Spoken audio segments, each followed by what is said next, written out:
আসসালামু আলাইকুম ভিউয়ার্স, কেমন আছেন সবাই?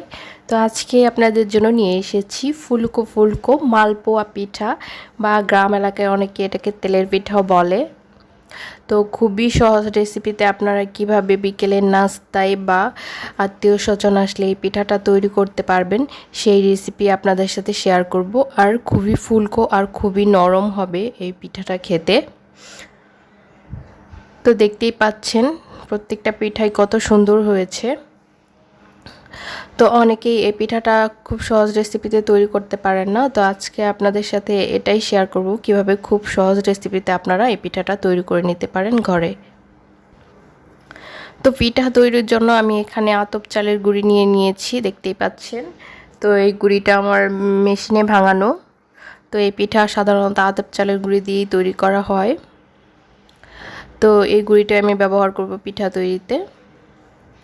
তো এখানে দেখতে পাচ্ছেন আমি হালকা কুসুম গরম পানি নিয়েছি পিঠা তৈরির জন্য, এতে পিঠাটা একটু সফট হবে আর কি। তো আপনারাও চেষ্টা করবেন হালকা কুসুম গরম পানি নেওয়ার জন্য। আমি এখানে হাফ টি স্পুন লবণ দিয়ে দিচ্ছি। তো এখানে আমি এখন পরিমাণ মতো চিনি দিয়ে দিব।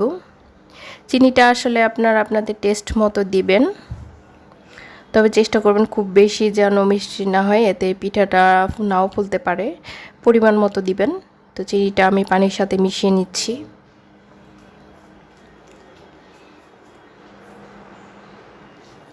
তো খুব ভালো করে পানির সাথে চিনিটা মিশিয়ে নিব। তো এখন আমি চালের গুঁড়ি দিয়ে দিব। আসলে চালের গুঁড়ি কতটুকু দিবেন সেটা আসলে এক্স্যাক্টলি পরিমাপ মতো বলা যাবে না, আপনারা কনসিস্টেন্সিটা দেখে বুঝে নেবেন। কারণ হচ্ছে এটা অনেক সময় চালের গুঁড়ির উপর ডিপেন্ড করে কতটুকু লাগবে কম বেশি। তো আমি অল্প করে দিচ্ছি আর এভাবে চামচ দিয়ে মিশিয়ে নিচ্ছি। তো আমার আরও লাগবে। তো এখানে দেখতে পাচ্ছেন আমি অল্প কিছু ময়দা মিশিয়ে নিচ্ছি, এই 1/3 কাপ পরিমাণ মতো। যেমন 2 কাপ চালের গুঁড়িতে আমি 1/3 কাপ মতো ময়দা মিশিয়ে নিচ্ছি, কারণ ময়দাটা দিলে হবে কি এটা পিঠাটা অনেকটা সফট হবে। তো আপনারা যদি চান এই পিঠাটা গুড় দিয়েও তৈরি করে নিতে পারেন। আমি খুব ভালো করে সবগুলো উপকরণ একসাথে এভাবে মিশিয়ে নিব।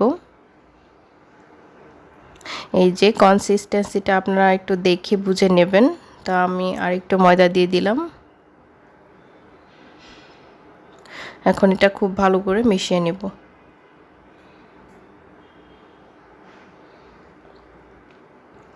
তো এই যে কনসিস্টেন্সিটা আসলে যে এরকম হবে, এটা আসলে চিতই পিঠার মতো অতটা পাতলা হবে না, তার চেয়ে একটু ঘন হবে। এই যে দেখতেই পাচ্ছেন খুব সফট একটা ব্যাটার তৈরি করে নিতে হবে। তো এখন আমি চুলায় একটা লোহার কড়াই বসিয়ে দিয়েছি। সাধারণত এই পিঠাগুলো এরকম লোহার কড়াইয়েই বেশি ভালো হয়। আর আমি পরিমাণ মতো তেল দিয়ে দিয়েছি, আর অবশ্যই খেয়াল রাখতে হবে তেলটা যেন খুব ভালো করে গরম হয়। তো আমার তেলটা খুব ভালো করে গরম হয়ে গেছে, এখন আমি একটা পিঠার জন্য ব্যাটার দিয়ে দিব। তো দেখতেই পাচ্ছেন আমি একটা পিঠার জন্য ব্যাটার দিয়ে দিলাম পরিমাণ মতো। তো আঁচটা মিডিয়ামে রাখতে হবে, একদম কম আঁচে রাখা যাবে না, আবার একদম পুড়িয়ে ফেলাও যাবে না। দেখতেই পাচ্ছেন পিঠাটা কত সুন্দর ফুলে উঠেছে দেওয়ার সাথে সাথে। এটা আমি এখন উল্টে দেব।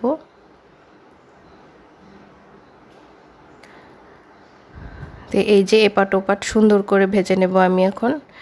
দেখতেই পাচ্ছেন কতটা ফুলকো হয়েছে আর ভেতরটা অনেক নরম হবে। তো এইভাবে প্রায় 1-1.5 মিনিটের মতো আমি এটাকে উল্টে পাল্টে এরকম ভেজে নেব।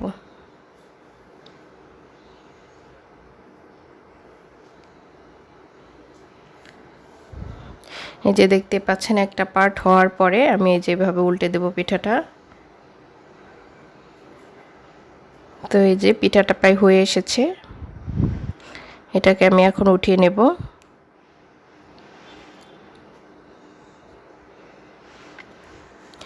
তো এই যে একইভাবে আমি সবগুলো পিঠা বানিয়ে নিয়েছি। দেখতে পাচ্ছেন কতটা সুন্দর হয়েছে।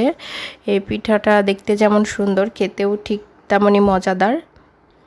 তো আপনারাও বাসায় ট্রাই করবেন এভাবে তৈরি করার জন্য, আর মজা করে সবাইকে নিয়ে খাবেন।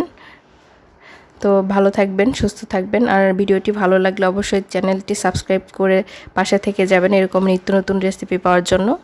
সবাইকে ধন্যবাদ। আল্লাহ হাফেজ। আসসালামু আলাইকুম।